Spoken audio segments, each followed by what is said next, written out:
A quiet walk home becomes a nightmare when a racist cop strikes a young black woman in the head with a baton. No warning, no cause, just pure brutality. They think they've shut her down with false charges and a falsified report.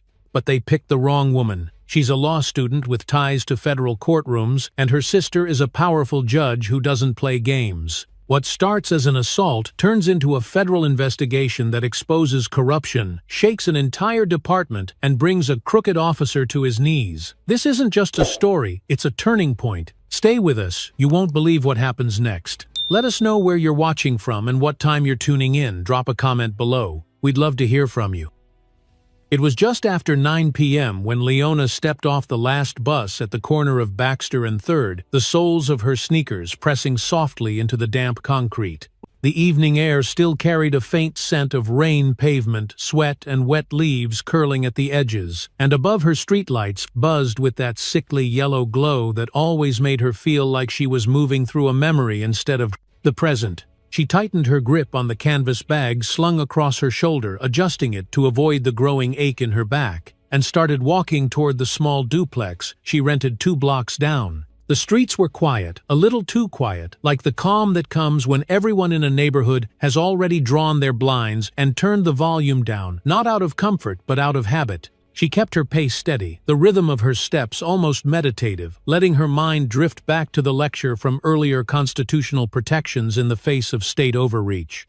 Her professor's voice still echoed in her head, sharp and precise. You may know your rights, but you'd better know how to survive long enough to claim them. At the time, the class had laughed quietly, not because it was funny, but because it was true, and truth always earned a nervous chuckle in rooms full of future lawyers. Leona wasn't laughing now. She glanced over her shoulder, not because she heard anything, but because after 28 years of being black and female in this country, you learn to check the shadows even when they're silent. It was then she saw it, the slow crawl of a police cruiser, making its way down the street behind her headlights, off tires, whispering against the curb. She didn't panic, not outwardly. She had trained herself for this, not just in law school, but in life. Her mother used to say, "Don't ever give them your fear. If you give them that, they'll take the rest." So she kept walking, heart ticking a little faster, lips pressing into a line so thin it felt like her mouth disappeared. The cruiser inched closer. Then the chirp of the siren broke the air, short, sharp, and deliberate. She stopped, slowly turned, hands visible, calm. Evening came the voice from the driver's side, casual but edged like a blade, dulled just enough to make the cut hurt longer. The officer stepped out, white, mid-40s, square build, dark utility vest, clinging to a body used to being obeyed. His nameplate read Murney. The other officer, younger, stayed inside, engine still idling, one hand on the wheel, the other near the radio. Leona looked at Murney square in the eye. "Is there a problem, officer?" He smirked like he'd been waiting for her to speak. "That depends," he said, taking slow steps toward her. "Where you headed tonight?" she answered simply. "Home." She nodded toward the direction of her building but didn't take a step. "You live around here?" His tone sharpened like he was poking a bruise he hoped would swell. "Yes," she replied, steady. "Just down the block. I'm a student. I just got out of class." Murney looked her up and down, his gaze pausing just long enough to be offensive. "Got any ID?" he asked. "Sure," she said. "It's in my bag. May I reach for it?" He shrugged. "Go ahead." But something about the way he said it made her hesitate.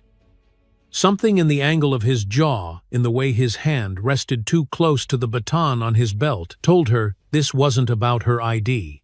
This was about something else, some story he'd already written in his head, and she was just supposed to play her part. She moved slowly, deliberately, one hand holding her bag open, the other reaching inside. As her fingers brushed against the leather of her wallet, she heard him shift his weight, his boots scuffing the sidewalk. She looked up, and for a brief moment their eyes locked, hers wide, his narrow. "You seem nervous," he said, stepping in closer. "Why would you be nervous if you haven't done anything wrong?" "I'm not nervous," she said, though her breath betrayed her. "I just prefer to be careful." He chuckled, but it wasn't amusement, it was control. "You fit the description," he added casually, almost like an afterthought. "Of what?" she asked. Her voice was calm, but there was steel in it now. "We had a report of a theft nearby. Black female, late 20s, athletic build." "Sound familiar?" "No," she said. "It doesn't." She kept holding her wallet still unopened, unsure if handing it over would calm him or provoke him. The younger officer stepped out, then his presence quieter, less assured. He looked at her for a moment, just long enough for her to see the hesitation, but said nothing. And just like that, the wind changed. Something in the air grew heavier. The silence between them tightened, pressing against her chest. She knew this game, knew the steps, knew the looks, knew that no matter how polite she was, no matter how clearly she spoke, she could not control the version of her that Murney would write in his report later tonight. So she took one last breath deep and full of everything she wanted to scream and said, "I'd like to speak to your supervisor." That was the moment his smile disappeared. Not anger, not surprise, something colder, something like calculation. "You don't get to make demands," he said, stepping even closer. "Not out here, not tonight." And in that instant, Leona understood exactly where she stood, not on a sidewalk in her neighborhood, but at the edge of a cliff where the wrong word, the wrong blink, the wrong twitch could send everything tumbling down. She stood still, back, straight bag, still open, heart still pounding. The street was quiet, the rain had long stopped, but in her ears, thunder had begun. He took another step forward, the heels of his boots clicking against the sidewalk in a rhythm that didn't match her heartbeat, but seemed determined to control it. Leona didn't move. She could feel the tightness in her throat rising, not from fear, but from restraint. The kind of restraint you learn not in classrooms, but in life, where every breath is a calculation, and every gesture can be misread as a threat. Officer Murney's hand drifted casually, almost theatrically, toward the baton hanging at his side, his fingers brushing the polished handle like he was petting a favorite weapon. "I'm going to need you to put your bag down and turn around," he said, voice still smooth but now low and edged like a warning carved into ice. Leona didn't answer right away. She looked at him, then at the other officer, Cowley. She thought she'd heard someone call him and wondered for a brief and flickering second if he would intervene. But Cowley stood still, arms crossed, jaw-tight eyes shifting from her to the wet concrete and back again. He wasn't a monster like Murney, but he wasn't about to risk anything either. The air around them had shifted. There was no more pretense of protocol or procedure, only the growing weight of one man's authority pressing down on her chest like a boot before it moves to crush. She spoke slowly, her voice firm but measured. "Officer, I haven't done anything wrong. I'd like to know what law I'm breaking by walking home."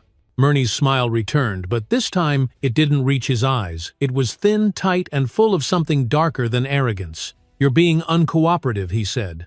"That's how problems start." The moment hung between them like static before a lightning strike, and Leona knew without question that this wasn't about theft or suspicion or any real crime. It was about compliance, submission, control. She raised her hands slightly, not out of surrender, but as a symbol, a silent statement that she had nothing to hide and everything to lose. "I'm reaching for nothing. I'm standing here unarmed and I want to go home." Her voice didn't shake, but it rang louder than she intended, bouncing off the nearby brick buildings like a dare. Murney's eyes flicked sideways, then back to her. "Ma'am, this is your last warning." That word "ma'am," delivered like an insult rather than a title laced with disdain, cracked something in her. But she didn't show it. She couldn't afford to. Then it happened so fast it would later blur in her memory, not from trauma but from disbelief.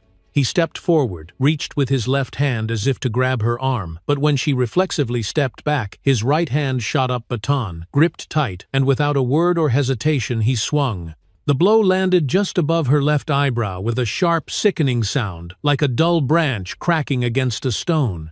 Her vision flashed white, then red, and the sidewalk seemed to tilt beneath her feet. She staggered back, slipping from her shoulder, knees buckling not from weakness, but from the sheer force of surprise. There was no warning, no command, no cause, only the taste of blood flooding into her mouth and the copper smell rising fast into the cold night air. She fell to one knee, hand pressed against her temple, warmth spilling down her face in thick, sticky lines. She could hear her own breath, shallow and uneven, mixing with the low hum of the cruiser engine and the distant bark of a dog somewhere down the block. For a second, the world narrowed to a point, just her, the concrete, and the impossible throb of her skull. "What the hell was that?" Cowley's voice cut through the silence like a blade, high-pitched and unsure. She wasn't resisting Murney, didn't even turn to look at him. "She moved," he said, flatly like that, explained everything. "She moved and I acted."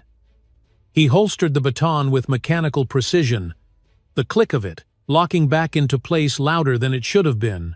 Leona tried to speak, to form words through the pain, but nothing came out, only a low guttural sound, something between disbelief and resolve. She forced herself upright, one hand still pressed to her head, the other clutching her bag, now lying on the ground. "You assaulted me," she whispered, and even in that whisper was something unbreakable. Murney tilted his head, finally facing her. "You gonna file a complaint?" he sneered. "Good luck with that." Cowley looked away, jaw-clenched hands, fidgeting with his utility belt like a kid, unsure whether to run or fight. His silence was deafening. Leona stood fully now, blood running freely, spine straight despite the throbbing. She knew what this was. It wasn't a misunderstanding. It wasn't a bad call. It was a choice, a decision made long before she ever crossed the street tonight. She took a deep breath, shaky but full, and locked eyes with the man who had tried to knock her out of herself. "I want medical attention," she said clearer now. "And I want your badge number." Murney exhaled through his nose like someone who'd just been mildly inconvenienced, then turned toward the cruiser. "You'll get a report," he muttered, grabbing for the radio. "But you're coming with us first." Leona didn't flinch. She reached down, picked up her bag with slow, deliberate movements and wiped her hand, now smeared with her own blood on the side of her jeans. The fabric stained quickly, crimson spreading like a bruise across denim. Behind her, the rain had left puddles that reflected distorted streetlights, bending her shadow into something taller, sharper, harder than before. As they led her to the car, the younger officer finally spoke again, voice barely audible. "I didn't sign up for this," he mumbled. Leona didn't answer. She just stepped forward on her own head still high, despite the blood, despite the pain, despite the knowing. She wasn't defeated. Not tonight. Not here. Not by him. And not like this. The police cruiser smelled like vinyl bleach, and something metallic she couldn't name, maybe blood, maybe fear. And as Leona sat in the back, hands cuffed too tightly behind her, the hard plastic seat pressed into her spine with every bump in the road. The red and blue lights still flickered against the buildings outside, but no siren accompanied them now. Only the low hum of tires on wet pavement and the occasional crackle of the police radio filled the silence between the officers in the front. Murney drove like someone used to getting away with things, one hand lazily draped over the steering wheel, the other tapping the dashboard in rhythm with a tune only he could hear. Cowley sat stiffly beside him, arms crossed, eyes fixed on nothing, jaw clenched so tight it looked like it might snap. Leona's head throbbed with every turn, every jolt, every flicker of movement. She could feel the blood drying in her hair, crusting along her temple, and the way her vision blurred every time she blinked reminded her she probably needed stitches. But she didn't ask for help anymore, not because she didn't need it, but because she knew they wouldn't offer it. Not now, not willingly. Her breath came slow and controlled, not because she was calm, but because she had to be. Panic was a luxury she'd never been allowed. At the station, no one rushed. No one questioned the cuffs, the blood, or the grimace that flashed across her face when they pulled her roughly from the back seat. The front desk sergeant barely glanced up from his paperwork. "Another one?" he asked. "Yeah," Murney grunted. "Resisted arrest. Got violent." Leona opened her mouth to protest, but Murney leaned in close enough for her to smell the bitter coffee on his breath and said low and slow, "You say one word out of line and I'll say you lunged at me." Again. Then he smiled. Not like someone amused, but like someone who enjoyed being unchallenged. The booking room was cold, too cold for spring, and lit with fluorescent bulbs that buzzed faintly overhead, casting everyone in a pale, colorless haze. The fingerprint scanner didn't work on the first try, her fingers too bloodied to register properly, and the officer processing her made no effort to be gentle. "Name," he barked, not bothering to look her in the eye. "Leona Hayes," she replied, voice calm, lips dry. "Occupation law student, DOJ intern." The man paused for just a beat, then scoffed like he didn't believe her or didn't care. They photographed her with a swollen eye, a busted brow, and blood-stained jeans. Then led her to a holding cell with cracked tiles, a metal bench, and the kind of silence that pressed against your chest until it felt like breathing through wet cloth. She sat on the farthest end, legs curled in slightly back against the wall, hands resting quietly in her lap. Every movement hurt her head, her shoulders, the tightness in her ribs, but she didn't cry. She wouldn't give them that. Crying, she'd learned, was something they expected from people they thought were weak. She wasn't weak. She was just tired. In the squad room, Murney stood over a terminal typing out his report. "Suspect resisted verbal commands," he muttered as he typed. "Suspect became combative. Officer deployed appropriate force." No injuries sustained by officers. He paused, glanced over his shoulder to make sure no one was watching, then deleted a line and added, "Suspect attempted to flee. Officer intercepted." Cowley sat nearby, hunched forward, tapping a pen against the desk, face pale. "You hit her in the head, Dale." No warning, just bam. Murney didn't look up. "You want to file a complaint?" he asked. "Be my guest." "But you were there. You didn't stop me. That makes you part of it." Cowley looked away, running a hand down his face like he was trying to wipe the night off of it. "She didn't do anything." Murney finally stopped typing. "She fit the description. That's enough. Don't start growing a conscience now. We've got enough paperwork as it is." He hit save. The screen blinked. The lie was now a file number in a system that didn't care. Back in the cell, Leona leaned her head against the wall and closed her eyes, letting the cold seep into her skin as a kind of anchor. She thought of her sister, Judge Regina Hayes, probably asleep by now, unaware that her younger sister had become another name on another form, another statistic, dressed up in legal language. "You okay?" a low voice asked from the hallway. She opened her eyes. Cowley stood outside the bars, not looking directly at her, just sort of hovering. "I'm fine," she said, though the blood had soaked through her shirt collar now and was slowly drying against her neck. "You should get looked at," he said. "Maybe." She didn't move. "Are you going to write the truth?" she asked him quietly. "Or are you going to protect your partner?" He didn't answer, just turned and walked away.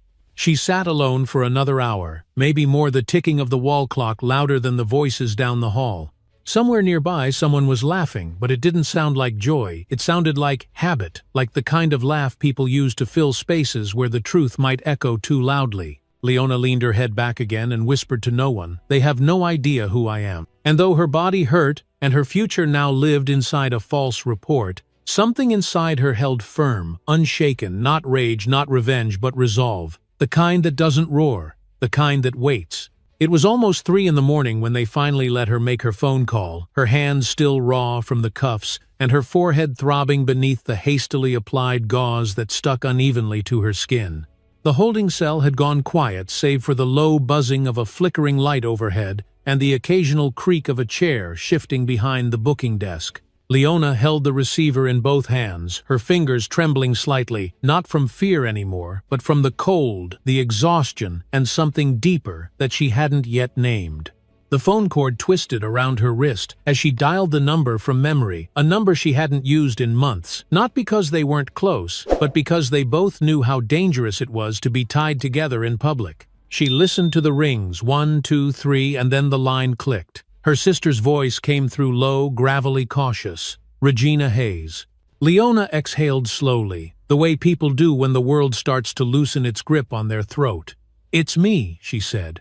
There was a pause, a silence thick enough to step into. "Where are you?" Regina asked, no hesitation in her voice now, only calculation. "County Station," Leona replied. "False charges. I need you to listen carefully. I didn't resist, but he struck me. Baton to the head.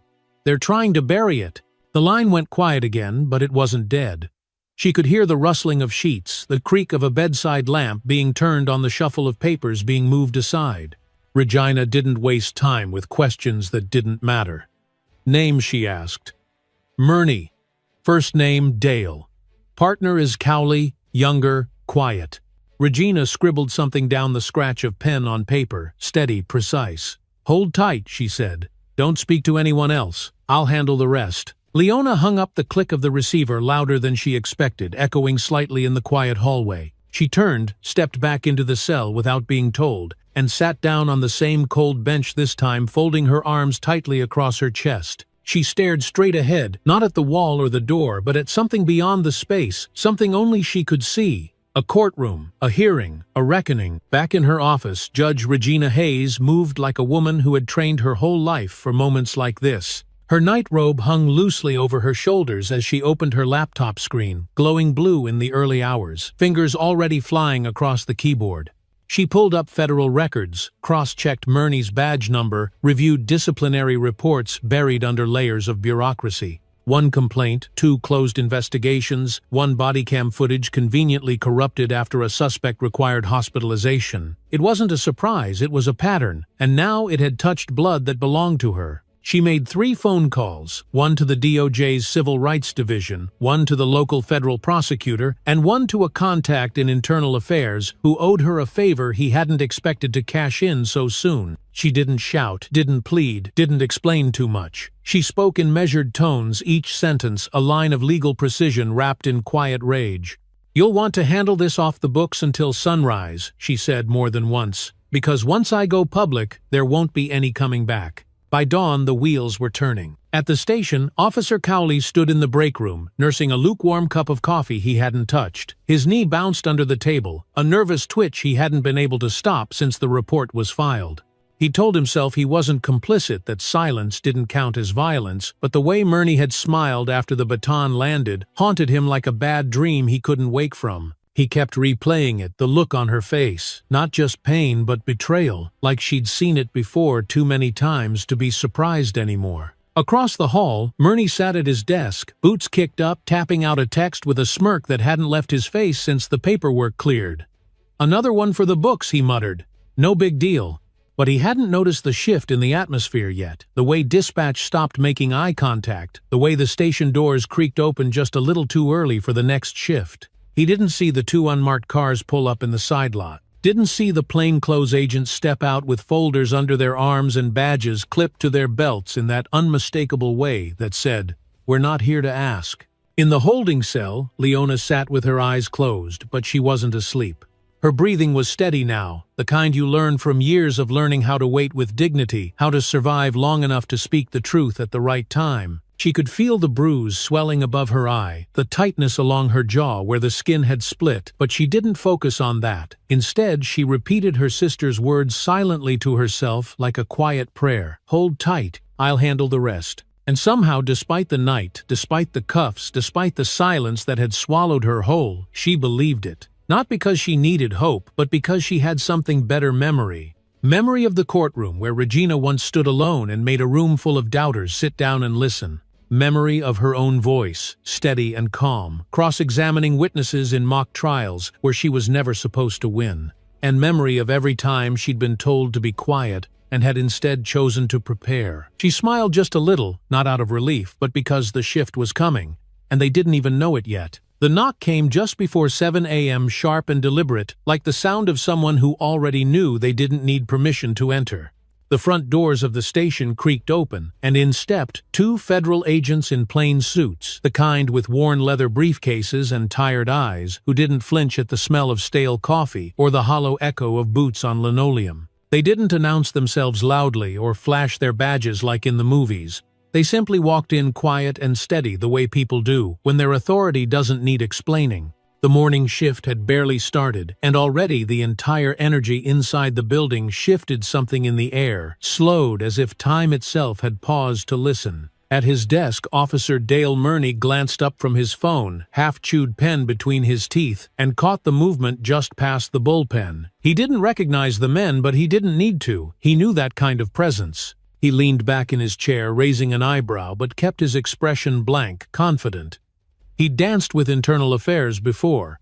He'd beaten back complaints, sidestepped suspensions, and buried his mistakes under enough paperwork to make a desk drawer groan. To him, this was just another inconvenience, something he could laugh about later with the boys at the bar. Across the room, Officer Cowley sat stiffly, eyes darting toward the agents, before quickly returning to the cold coffee in his hand. His fingers tightened around the styrofoam cup knuckles, pale, as if somehow gripping it harder would hold back the truth, clawing its way through his conscience. He hadn't slept. He hadn't gone home.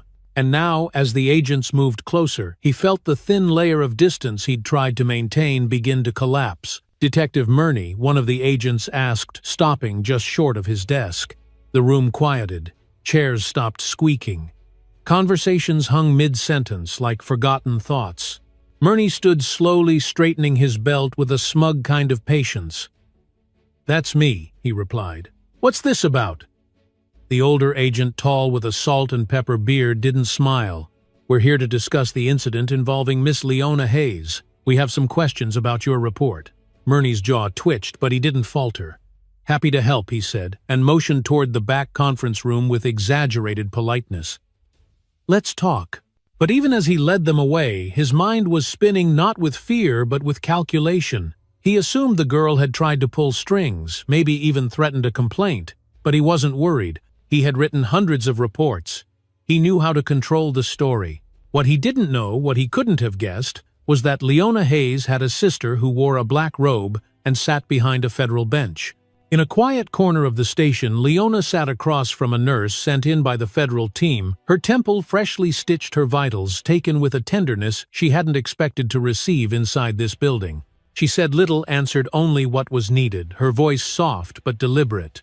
Every so often, her eyes wandered to the hallway beyond the glass where Cowley stood, shifting his weight from foot to foot, like a man trying to decide whether to stay or run. When their eyes met, she didn't blink. She didn't look away. She simply waited. Eventually, he stepped into the room. "I didn't know it would go that far," he said, voice cracking under the weight of his own failure. "He just hit you. And I didn't do anything." Leona didn't raise her voice. "You didn't stop him," she replied. "You helped him write the lie." Cowley nodded slowly, his face pale, his lips drawn tight, like a man walking to the edge of a cliff. "I want to fix it," he said. "Tell them what really happened." In the adjoining conference room, Murney's story began to unravel under the weight of cold facts. The agents had recovered backup footage from a street camera across the road, silent, grainy, but clear enough to show the moment his baton rose and fell, the absence of threat, the unprovoked violence. The timeline in his report didn't match the GPS data from the cruiser. The language of resistance he used didn't line up with the footage of Leona's hands open and still. "You claim she attempted to flee," one agent said, pointing to a still frame. "But here she is stationary with her hands visible. Care to explain?"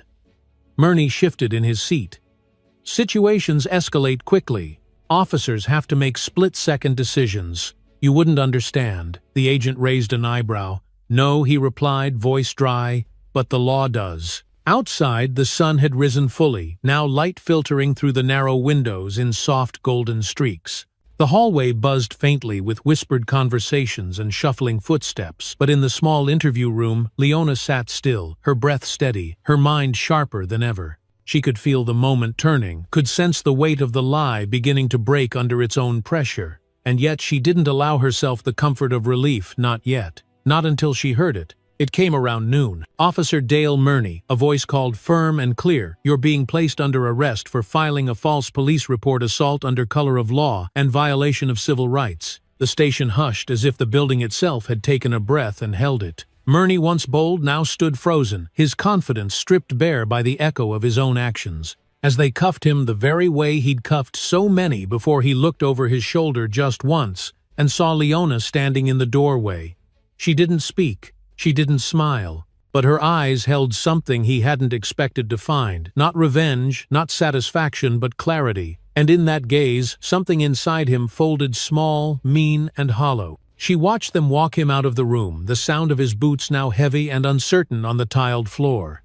And in the silence that followed, the weight in her chest finally shifted, not gone, but lighter, as if something too long held in had finally been set down. The morning after Murney's arrest, the town felt different, not louder, not angrier, just clearer, like the fog had lifted, and people could finally see things they'd chosen not to before. Outside, the courthouse reporters gathered in loose circles, holding microphones like weapons, their voices hushed but urgent, waiting for a statement that would confirm what the rumors had already whispered. Inside, the halls echoed with footsteps that didn't rush, and the silence felt earned, not forced. Leona sat on the stone steps just outside the east entrance, one leg bent, one stretched long, her back straight, and her gaze focused on something only she could see in the distance. Beside her sat Regina, dressed not in her robe, but in a long black coat, her hair pulled into a sharp, clean bun, the kind that never moved, even when everything else did. They didn't speak for a while, just listened to the wind move between the columns and watched the sunlight spill slowly over the concrete, warming their faces without quite touching their skin.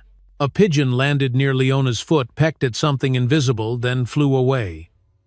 The world moved on. But they remained still. "You did good," Regina said finally, her voice low and even more like a breath than a sentence. Leona didn't look at her. "I'm not sure it's over," she replied, eyes fixed on the horizon. "I'm not even sure it started." Regina nodded once, almost imperceptibly, then folded her hands in her lap. That's how it is. Justice doesn't arrive with trumpets. Sometimes it just walks in through the back door and sits quietly until someone notices. Leona exhaled slowly, the weight of the last 2 days still lingering in her shoulders, still alive in the bruise that ached when she blinked too hard. People had started to recognize her not with cheers or praise, but with cautious glances, whispered conversations, sideways looks that said, "Is that her?" She didn't crave attention. She hadn't done this for the spotlight. But she also knew silence had never protected her, and it wasn't going to start now. Later that week, the department released a public statement, thin and polished, full of language like regret and ongoing internal review, but it didn't name names and it didn't carry the weight of the truth. What did matter were the hearings that followed the open sessions held in the high school gym, where folding chairs were arranged in careful rows and residents lined up to speak not just about Leona, but about years of quiet mistreatment, about names they hadn't dared say out loud before.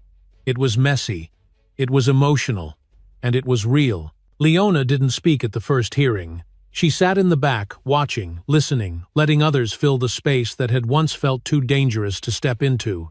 But at the second hearing, when a woman named Teresa James, 68, retired teacher, broke down mid-sentence talking about the night her grandson was dragged from their porch, Leona stood up. She didn't plan to. She just rose one hand, resting gently on the back of the chair in front of her, and walked to the microphone. "I wasn't supposed to be here," she said, voice steady but not loud. "I was supposed to be a law clerk helping on the edges of real cases. I didn't want to become one." The room hushed, not out of shock but out of recognition. "But here's the truth," she continued. "When someone believes they can beat you, lie about you, and bury you in paperwork because of who you are, because of your skin, your gender, your silence, they're not just attacking you, they're testing the boundaries of the world we've all agreed to live in." She paused then, not for effect, but because her throat tightened and she needed a second to breathe past it. "You can't fix what you won't name, and we've spent too long pretending this isn't happening." A quiet ripple moved through the crowd, nods, tears the slow shifting of weight as people leaned closer, not wanting to miss a single word. "I didn't win anything," she said. "I just refused to disappear." After that night, things didn't change overnight, but they did begin. Officer Cowley resigned. The footage from that night was made public. And Murney, facing formal charges in federal court, hired a lawyer who kept dodging cameras and questions. The town council announced an independent audit of the department. Policies were reviewed, new trainings were implemented, and though some people still whispered that Leona had overreacted or made things political, more people began to say her name not with suspicion but with respect. Weeks later, she returned to school. Not because things had quieted down, but because she had promised herself she would finish what she started. Her classmates greeted her with awkward warmth, some unsure what to say, others apologizing for not saying anything sooner. She accepted both with the same calm nod, her backpack slung over one shoulder, the weight familiar but lighter now. On one afternoon in late spring, she sat again on those courthouse steps alone, this time watching children race by, with kites fluttering behind them like tiny flags of freedom. The wind tugged gently at her hair, and she closed her eyes, letting it move through her, not away from her. The courthouse behind her stood tall, its stone columns catching the sunlight just right. She didn't need to turn around to know it was still there. She'd built her life to walk beside it, not inside it. And as the day moved on and the sky opened wider and the shadows grew longer across the concrete, one simple truth settled inside her, like a whisper from somewhere older than pain. Dignity isn't given, it's claimed. And once claimed, no one has the right to take it from you again. What happened to Leona Hayes wasn't just about one night, one officer, or one act of violence. It was about a system that too often confuses power with righteousness and silence with peace. Her story reminds us that dignity is not a gift, it is a birthright. And when that dignity is threatened, when the truth is buried beneath reports and uniforms and fear, it takes uncommon courage to stand up, speak out, and demand the light. This wasn't just a legal victory, it was a moral reckoning. For every viewer who has ever felt dismissed, overlooked, or unheard, Leona's quiet resistance stands as a powerful reminder. The strongest voices don't always shout. Sometimes they wait, they endure, and when the moment comes, they speak with clarity that cuts through the noise. And for those of us watching, especially in our later years, it's a call to remember that the fight for justice is never over. We may not be on the front lines, but we carry the memory, the wisdom, and the responsibility to ensure the next generation has a place to stand. If this story moved you, if it made you feel something deep inside, anger, hope, recognition, please don't keep it to yourself. Like this video, share it with someone who needs to hear it, and subscribe to our channel for more stories that speak to the heart of who we are and who we still have the power to become. Because stories like Leona's aren't just meant to be heard, they're meant to be remembered.